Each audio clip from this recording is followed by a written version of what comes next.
Ah, la retraite, ce moment tant attendu par les Français, cette liberté au bout du tunnel, une vie de travail et de labeur pour enfin arriver à l'âge de la retraite, une retraite bien méritée, enfin la liberté de ne plus travailler et d'être payé par l'État en touchant ses pensions de retraite.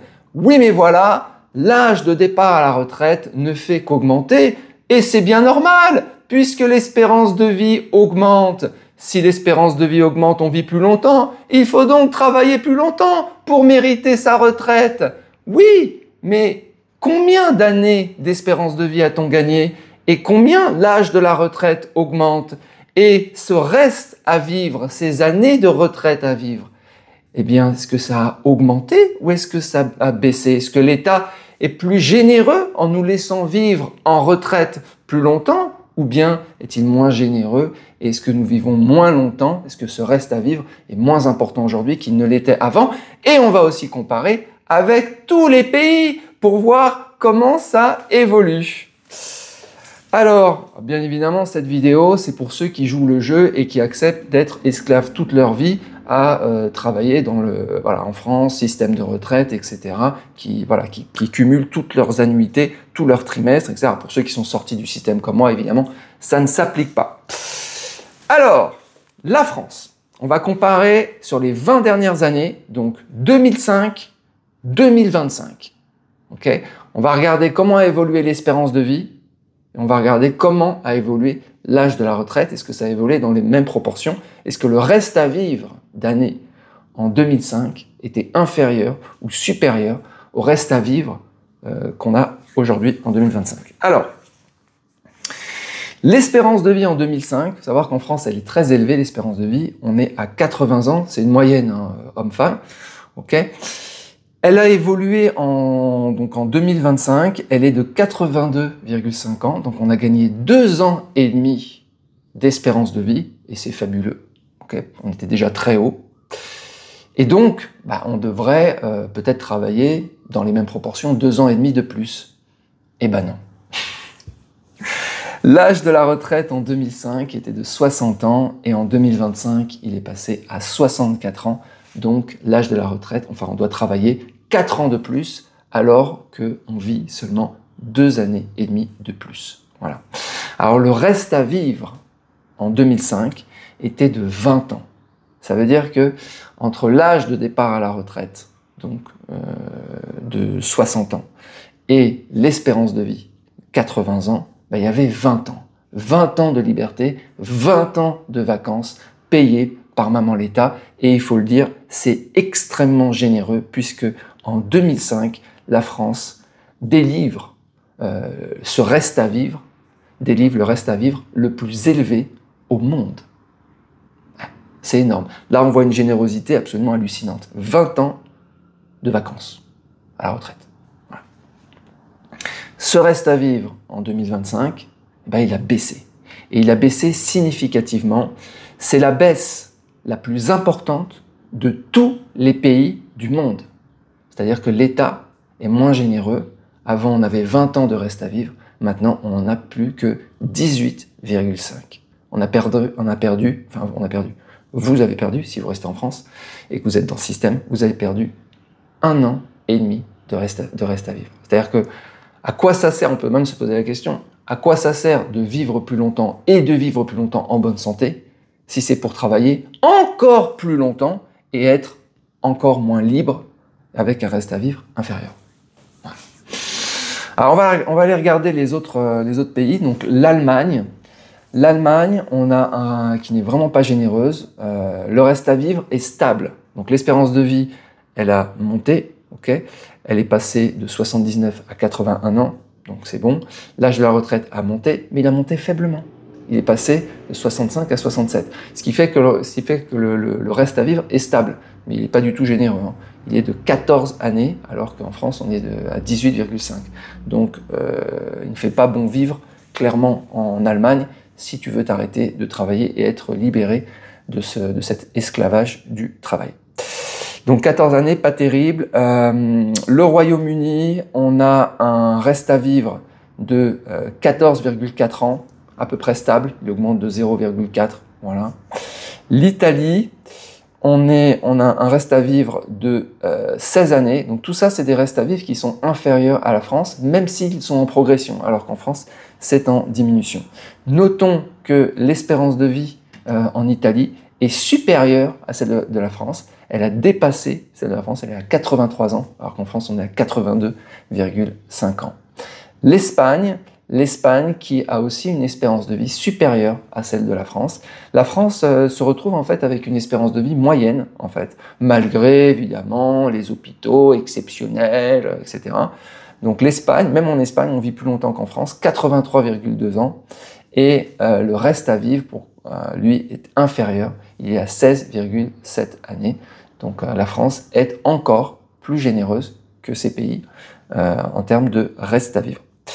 Les États-Unis, catastrophique totale, donc on a une espérance de vie qui est faible, qui était faible, mais qui continue d'être faible, à 78 ans, et on a un reste à vivre de seulement 11 années. C'est-à-dire qu'à partir du moment où ils arrivent en retraite, les Américains ne vont vivre en moyenne que 11 ans. Ils n'ont que 11 ans de liberté, et en plus avec des retraites qui sont toutes petites. Voilà, et un reste à vivre qui est en diminution. C'est un État encore moins généreux.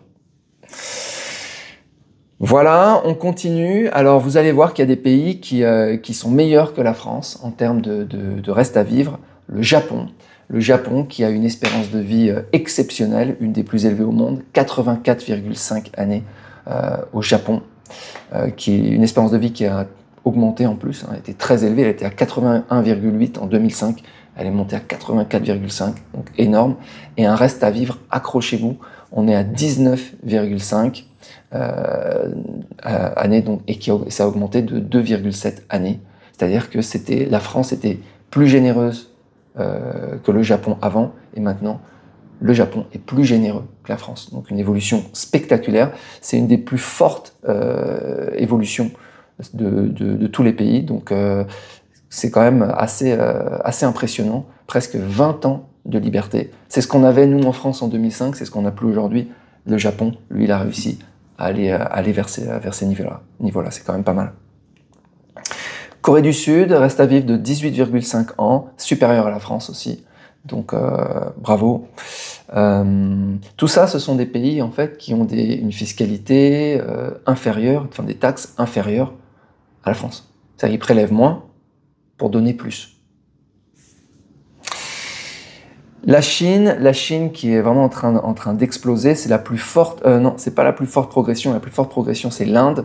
La Chine, donc avec une espérance de vie de 78,2 ans, donc c'est quand même joli, et un reste à vivre de 15 ans. Voilà.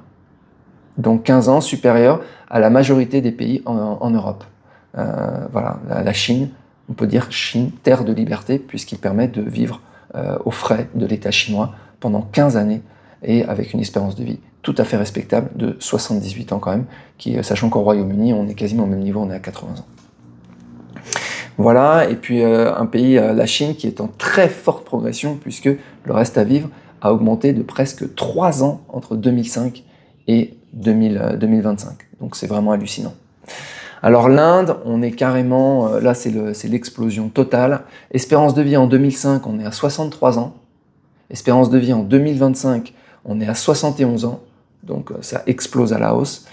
Âge de départ à la retraite, tenez-vous bien, 2005, on était à 60 ans. 2025, on est toujours à 60 ans. Ils n'ont pas bougé l'âge de départ à la retraite. Quand bien même, l'espérance de vie a explosé. Donc on se retrouve avec un reste à vivre qui est de 11 ans. Donc c'est pour un pays comme l'Inde, hein, attention, un pays qui était en voie de développement. Et donc la différence, et ça a gagné 7 ans de reste à vivre entre 2005 et 2025. Juste hallucinant. Singapour, donc là on était dans des espérances de vie très élevées. Donc en 2005, on avait la même espérance de vie qu'en France, on était à 80 ans. En 2025, ils ont dépassé en fait la France, ils sont à 82,9 ans, 9 ans, presque 83 ans en fait, d'espérance de vie. Le reste à vivre, tenez-vous bien, dans un pays qui est connu pour être ultra-libéral, ultra-capitaliste, avec des impôts. Moi, j'ai vécu là-bas, je payais même pas 10% d'impôts, donc des impôts prélevés qui sont ultra faibles. Bien, malgré ça, ils arrivent à financer des retraites. Et le reste à vivre est de 19,9 années, donc presque 20 ans. C'est le reste à vivre le plus important de partout, du monde entier. Il était déjà très élevé en 2005, parce qu'on était à 18 ans en 2005, il est maintenant à 20 ans. Donc là, on voit clairement, en fait, par exemple, la progression de Singapour, qui va dans le bon sens, avec une augmentation significative du reste à vivre, alors qu'en France, on était très haut, et en fait, ça descend. Voilà. Ça montre qu'il n'y a pas de fatalité, hein, pour ceux qui vont me dire « ouais, mais l'Inde, elle part de beaucoup plus bas, etc. etc. » Faux. Regardez l'exemple du Japon, il était déjà très haut. Regardez l'exemple de la Corée du Sud. Regardez l'exemple de Singapour. En fait, il n'y avait pas de fatalité. C'est pas parce qu'on est très haut que forcément on va décliner. La Russie, maintenant, donc Russie, espérance de vie très faible, surtout en fait pour les hommes, donc quand on fait une moyenne, c'est assez faible. En 2005, on est à 65 ans. En 2025, on est à 73 ans, donc ça a quand même augmenté significativement. Le reste à vivre, vous imaginez, en 2005, c'est un des plus faibles au monde, il était de 5 années, c'est à partir du moment où tu arrives à l'âge de la retraite, il te reste 5 ans à vivre, en moyenne. Le reste à vivre en 2025 a explosé, donc il est à 10 ans, donc ils ont gagné 5 ans de reste à vivre, donc c'est voilà, top. Enfin top, on est à des niveaux très bas, mais on a une accélération qui va dans le bon sens. Dernier pays, le Vietnam. Vietnam avec une espérance de vie tout à fait intéressante pour un pays qui sort en fait de la pauvreté. Donc en 2005, on est à 73 ans d'espérance de vie. En 2025, on est à 74 ans. Donc ça évolue dans le bon sens. Reste à vivre, on est à 13 années. Okay, et c'est stable, ça a augmenté légèrement en 2025. C'est passé de 13 ans à 13,6 en 2025. Voilà, un résultat honorable. Voilà les amis, écoutez, ça laisse songeur. Hein. Dis-moi ce que vous en pensez de ce reste à vivre, de cet âge de départ à la retraite qui augmente plus rapidement que l'espérance de vie, en France en tout cas. Alors que dans d'autres pays, on vit plus longtemps et plus longtemps libre aux frais de la princesse. Je vous souhaite une très bonne journée et je vous dis à bientôt.